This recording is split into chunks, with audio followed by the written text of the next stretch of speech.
Welcome back to Walsall Fan TV. Match preview time. Walsall next up. Gillingham away. We have Matt from Gills in the Blood. How you doing, Matt? I'm very well, thank you, mate. Appreciate the offer to come back on, and just glad to have competitive football back. It's nice to get stuck into pre-season that after a couple of months away, but nothing beats competitive football, does it? Yeah, so it was good to be back at the weekend and happy that we managed to find an equaliser to make the 6-hour coach drive home from Accrington a little bit more bearable. Yeah, I think for Walsall, it was a quick turnaround, obviously with the playoffs and Wembley and that sort of stuff, and then starting the season a week early seemed like a very quick turnaround for things. I've got to mention your league predictions video. I think everybody does these and then they regret them. I'd just like to say that I sort of bottled out a little bit and I did a top 8, middle 8 and bottom 8. And I had Gillingham in my top 8. Okay. Was I right to do that? You had them as 6th. Yeah, I had us as 6th. Down as 16th. That's not very polite. Oh, I think I've upset you fans the most, Barnet fans the most, and Notts County fans the most. I think there was one Walsall fan called me ludicrous on YouTube, so that was a well thought out reply. The reasons were and I've said this to you before, and I've said it to other Walsall fans, that it always feels like that Matt Sadler's one bad result away from a crisis. There always seems to be question marks over him. Obviously, the drop-off from after Christmas last season, I know you got into the playoffs and actually got to the final, but if you look at the amount of games you won from the end of January to the playoff final, it's relegation form. You then lost, some really good players. Is it Ryan Sturck's gone to Chesterfield? Yeah, Ryan Sturck's gone. Liam Gordon's gone. Taylor Allen. David Akagbou's gone to Peterborough. So yeah, that's 4 really key players. And obviously we know you had the benefit of young Nathan Lowe to start last season. So I think there was a lot of question marks over Walsall. And I think that coupled with the fact that there's, question marks, certainly as an outsider looking in at Matt Sadler as well. I think if you talk to Walsall fans, the end of 1 month, he's the greatest manager in the world. And then it seems you speak to someone a month later and he's never managed a football match. And I know that's similar for all clubs and fan bases. But it just, like I say, it just seems that poor old Matt Sadler's always 90 minutes away from being lynched by his own fan base, it feels, as an outsider. So that's my reasoning. If I'm wrong and you finish a lot higher than that, then I'll happily eat a big slice of humble pie. I've done it with plenty of clubs before. So you're quite right. He does go from being the PE teacher to being the king and back again. Over the close season, somebody asked me to do it. I did a best 11, 1980 to 2025. And then I did the managers. And when I looked at the details on win percentages, which is not everything, obviously, but on win percentages, is the 5th best manager in 45 years.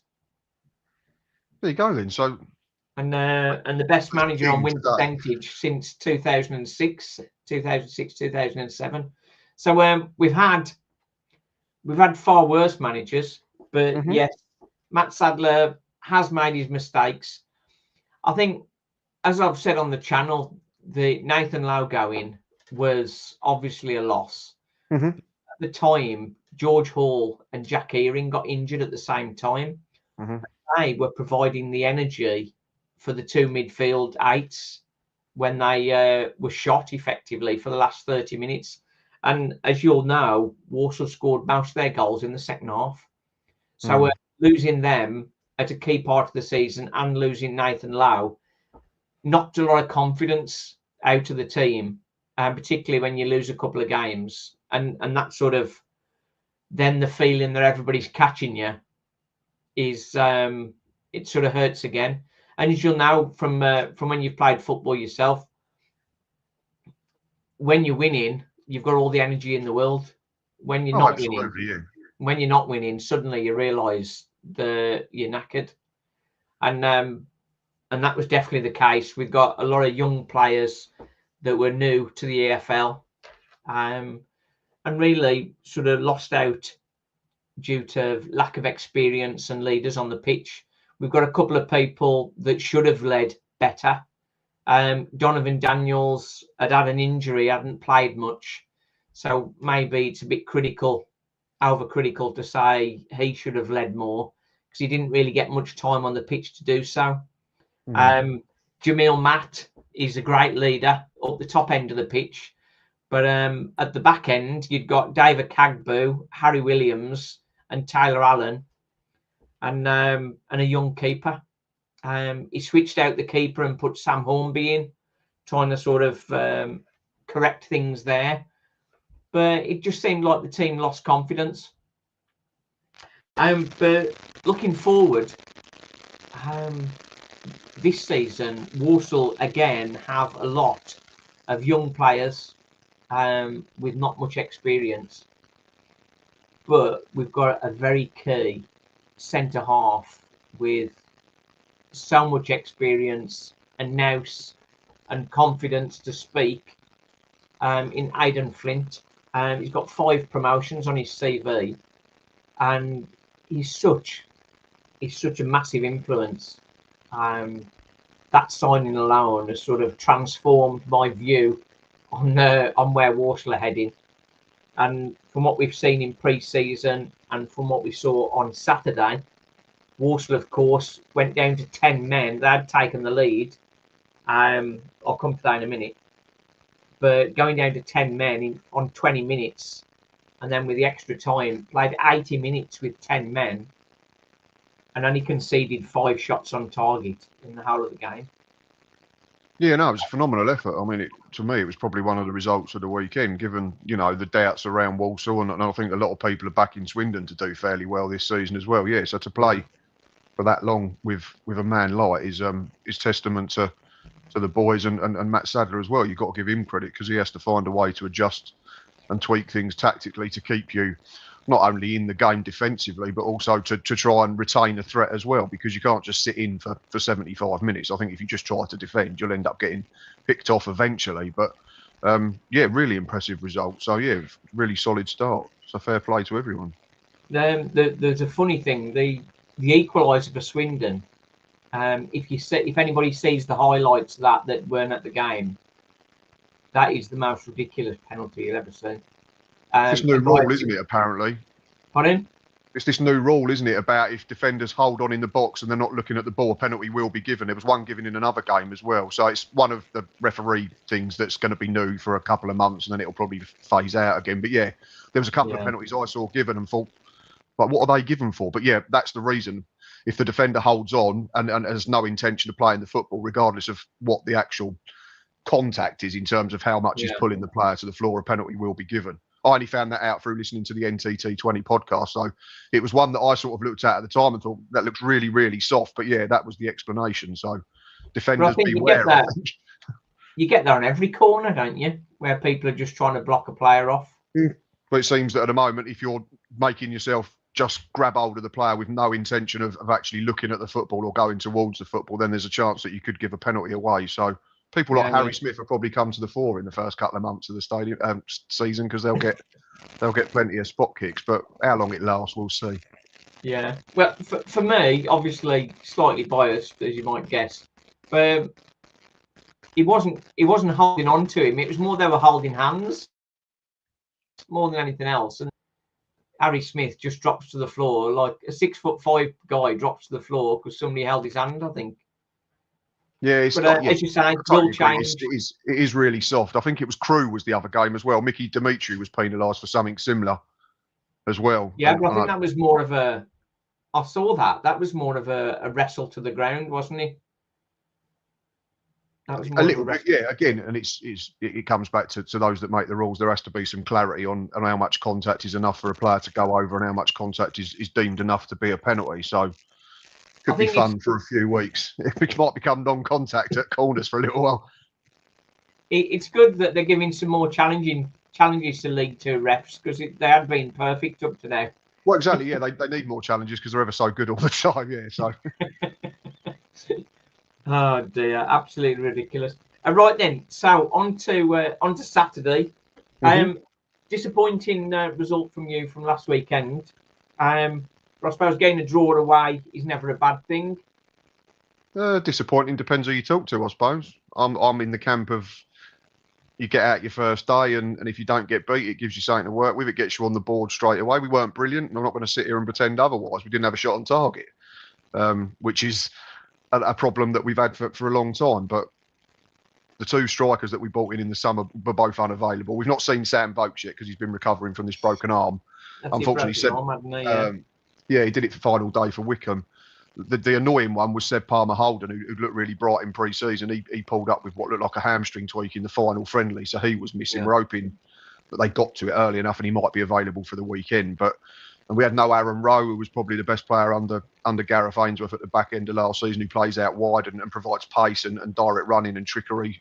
I think he scored 1 and set up 2 in a run of about 6 games at the back end of last season. So we were shorn of 3, fairly potent attacking players, fairly potent, relatively speaking, to what Gills are in front of goal. But there's loads to improve on.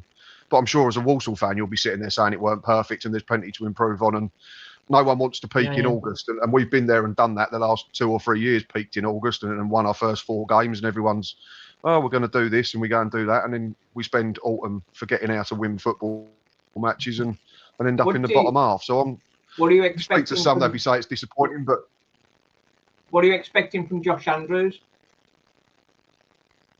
I think firstly we just need to see him be fit, and he's been fit all the way through pre-season, and he looks strong, and like Bradley Dack as well, he looks like he's trusting his body again, because it felt when we first signed him that every time we saw him, if he took a whack, that was him done for a month. But he's looked more robust, made a difference when he came on Saturday, gave Farron Rawson a lot more problems than Elliot Nevitt had done beforehand. Was unlucky with 1 snapshot.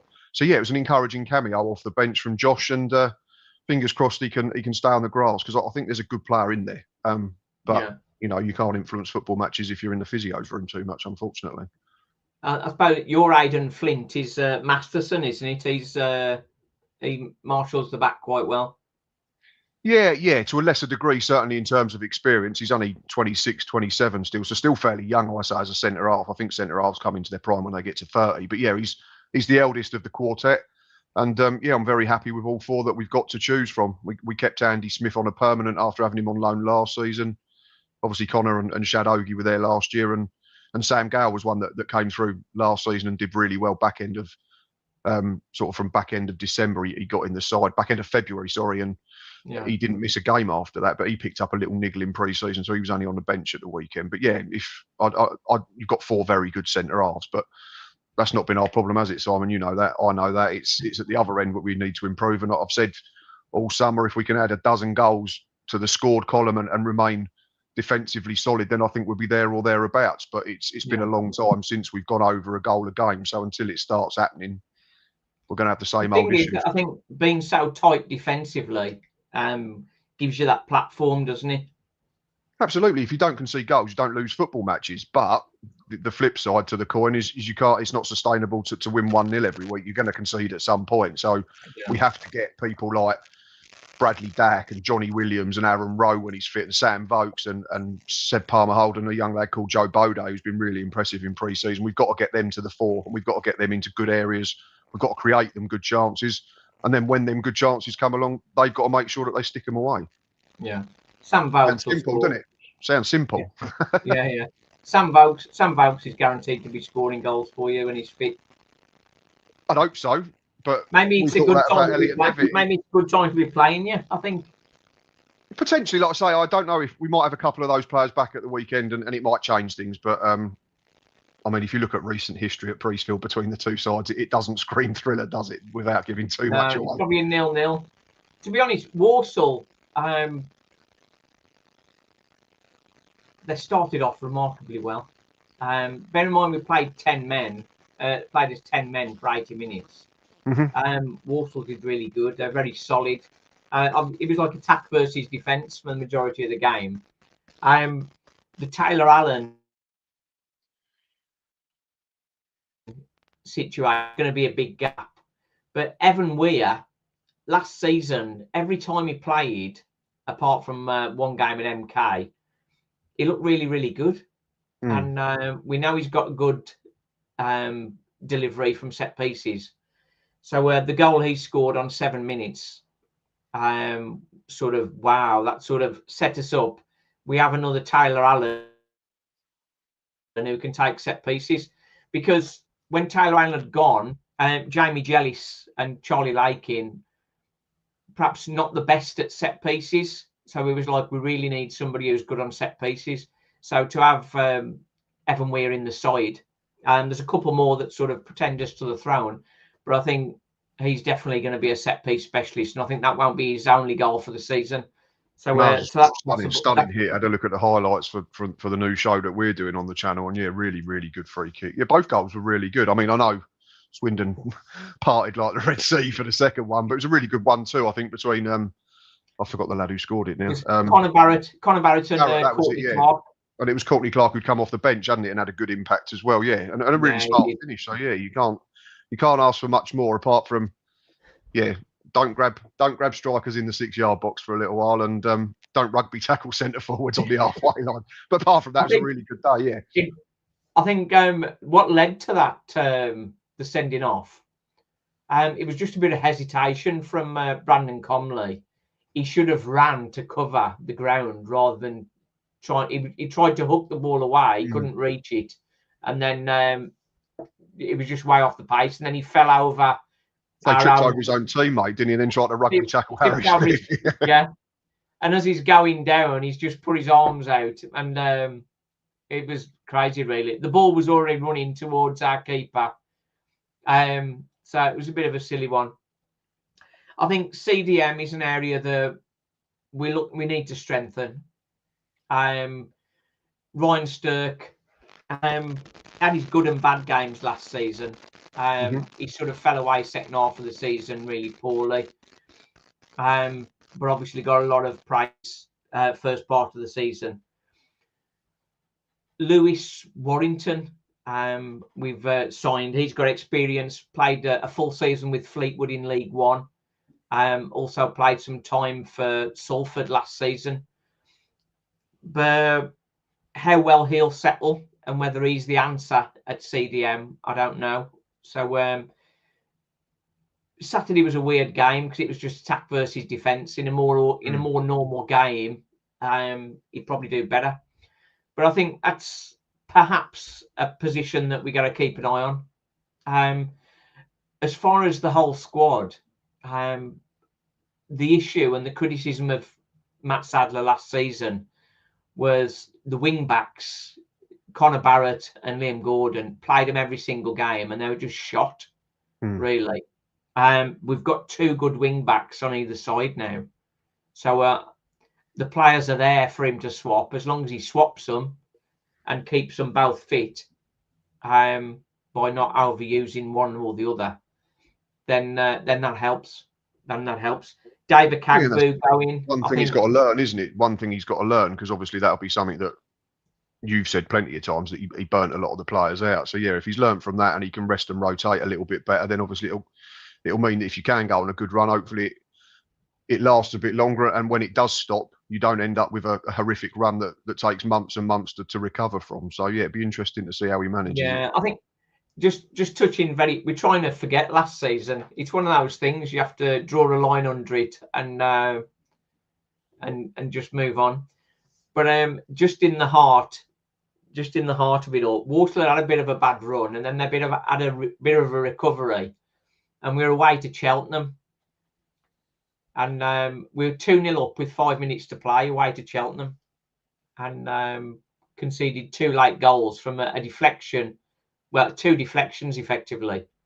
One deflected right to George Miller for 6 yards out to tap it in, and then the other went off Liam Gordon's toe to go into the top corner. And they obviously were celebrating like they'd won the cup. But I think that took a lot of wind out the sails for Walsall. That was sort of a real key point of the season. We'd had a bad run. We were just coming out of it, and then bam. It's difficult there. But up front, we've got Elvis, Aaron Presley from Barrow. He was from Stevenage actually, but he'd been playing for Barrow last season. He's a lot more mobile than Jamil Matt. And then Johnny Stuttle is the Nathan Lowe replacement. And he's looked sharp. First few games, I was surprised he didn't get on the score sheet. But last couple of pre-seasons, he's got a goal in each game, and if it lasted more than 20 minutes, obviously being compromised when we had a sending off, he'd have probably got on the score sheet again. So it's looking positive. I say my biggest concern is missing Stirk. So how Lewis Warrington does is a key one, I think. But was he likely to come in for Bromley at the weekend then, or kind of coming for Comley? Brendan Yeah, Comley, sorry, yeah. I would expect Lewis Warrington to start as CDM. Yeah, that's and he's only sort of joined the group sort of about a week ago, so he hasn't had much time with the squad. But he's got some experience. He's only 22, but he's played 100 senior games. So should be able to slot in. He knows his role. So that's the one to watch out for, I think. So how he plays will sort of determine how we get on, I think. Yeah, because he'd probably be in direct competition with Bradley Dack if we go with the same or a very similar system. Because Dacky started as a sort of floating 10 on Saturday, so it'd be interesting to see. Because I think how old's Warrington? He's only young, isn't he? Still 22. Yeah, coming up against obviously someone with loads of experience. Yeah, so that could be an interesting battle. 22. Yeah, come through the Everton ranks, and he's played in all 4 divisions, but some good solid experience in League One and League Two. So it should be okay. I spoke to Salford fan, and he wasn't over complimentary about him, but I think he's steady. I think, and that's all we need from him really. There's lots of energy and quality around the pitch, and that Courtney Clark appearance off the bench definitely surprised a few. He was very, very good. So prediction, what do you reckon? Are we going for a 0-0 again? I'm going to be really, really positive and expect a goal fest. I'm going to say 1-1, Simon. I think it's like 6 out of the last 8 at Priestfield have been draws, so I can't see it being high scoring, and I can't see it. And obviously you picked up a very good win at the weekend, but if there's question marks over who's going to play holding midfield, and hopefully with a home crowd behind us, we can get on the front foot a bit more. But history says between the two clubs that they're tight games, and generally we don't win loads, and you don't win loads at the Priestfield. So yeah, I'm going to say 1-1. Yeah. Okay. Nice one, Matt. Good luck for the season. And you, mate, no problem at all. I'm going to go for a cheeky 1-0. Fair enough. Got back your own team, haven't you? Well, that's it. And as you say, with your defence, it ain't going to be a goal fest. Saying that, it'll probably be 4-3 now or something. Can't see it, mate. I've watched us for the last 5 years. We don't concede 4 or 3, and we definitely don't score 4 or 3. So, brilliant. Good to see you, mate. You're looking good. Thank you, mate. You take care. Cheers. Thanks a lot. See you later, mate. Bye-bye. Cheers. Thanks. Join the pain.